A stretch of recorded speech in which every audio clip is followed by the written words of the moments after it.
What I just played was a behind the nut idea in A. I pressed down the open string towards the headstock. To make it easier on myself, I like to use both my index and my middle finger to push down the string. I like to see behind the nut bendings around the open chord shapes.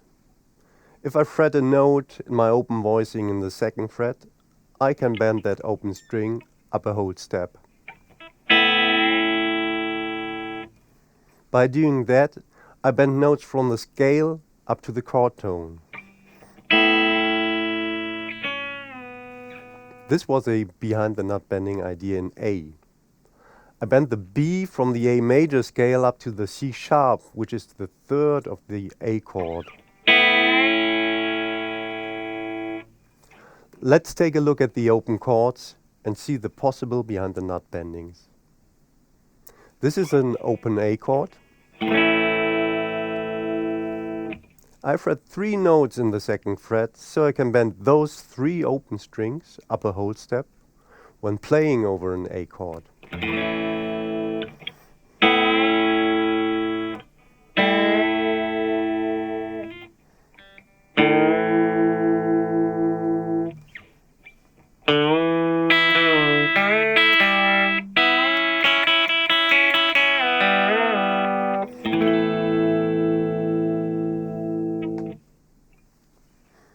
The G chord has 1 note in the 2nd fret. It's the B on the A string.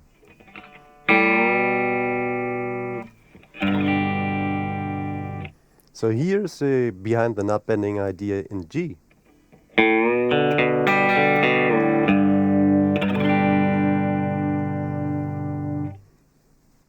Let's move on to E. Here we've got 2 notes in the 2nd fret, the B on the A string and the E on the D string.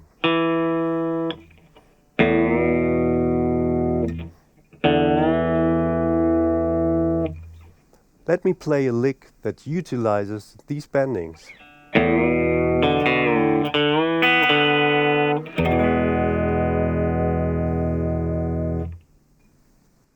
In the D chord, you can see again 2 notes in the 2nd fret, on the G and on the E string.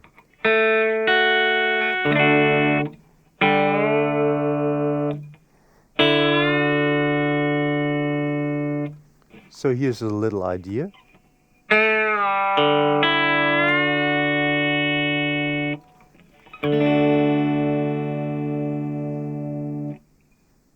The open chord that's missing is C major.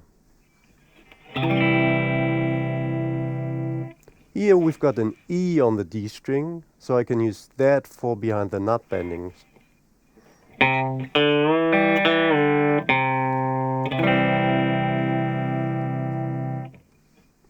To me, this is a good starting point.